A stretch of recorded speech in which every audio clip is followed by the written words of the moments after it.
ऐसे हमारे बुजुर्ग भाई बहन जो 60 वर्ष के हो गए हैं, पेंशन लेने के हकदार हैं, और हमने जैसी अपनी योजना से सब लोगों को उनके घर जाकर अपने सरकारी किसी भी अधिकारी कर्मचारी को भेज करके पूछवाया कि आप ये ओल्ड एज पेंशन लेना चाहते हैं तो इस पत्र पर हस्ताक्षर करिए।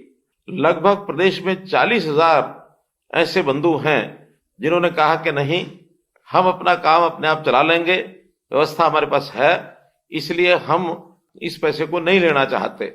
जैसे अभी हम जानते हैं कि 2750 रुपया प्रति मास ऐसे बुजुर्ग भाइयों बहनों को मिलता है।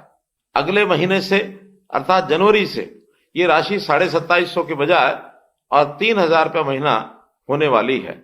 हमारे कुछ ऐसे डिपार्टमेंट हैं जिन डिपार्टमेंट्स के जो रिटायर्ड कर्मचारी हैं उनके जिम्मे जब लगाया कि प्रदेश में ऐसे लोग 60 वर्ष से ऊपर है, उनकी देखभाल करें, तो इस प्रहरी योजना के अंतर्गत उनके जिम्मे लगाया है कि ऐसे सब परिवारों के घरों में वो जाएं, और विशेष तौर पर जिनकी आयु 80 वर्ष या इससे ऊपर हो गई है। 80 वर्ष से ऊपर के आयु के ऐसे लगभग 3,30,000 बुजुर्ग हरियाणा प्रांत में हैं।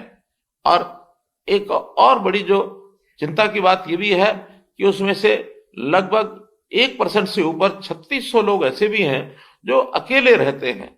उनके परिवार के अंदर इस प्रकार की सहायता करने वाला व्यक्ति या तो होगा नहीं, या किसी कारण से उनकी देखभाल करने में हिचकिचाते होंगे, वो अकेले रहते हैं। अकेले रहने में कितनी असुविधा होती होगी, हमने भी ये विचार करके और ऐसे 3,600 लोगों के लिए एक व्यवस्था बनाई है।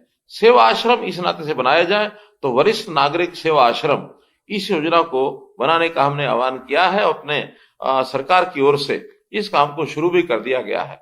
रेवाड़ी में एक ऐसा आश्रम खोला जा चुका है, करनाल में निर्माणाधीन है, और अन्य 14 जिलों में इसके लिए भूमि भी और ले ली गई है।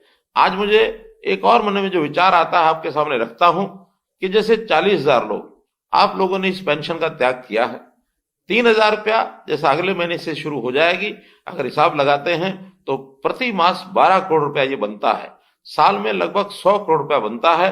तो मैंने एक योजना अपने मन में सोची है जिसकी घोषणा करता हूं कि हम ये इस वर्ष का 100 करोड़ रुपया, ये जो सेवाश्रम बनेंगे, इन सेवाश्रम को बनाने के लिए सभी 22 जिलों में इसका एक बजट ये सैंक्शन कर रहे हैं ताकि उनके भवन बन सके, उनकी देखभाल के लिए ये व्यवस्था हो सके।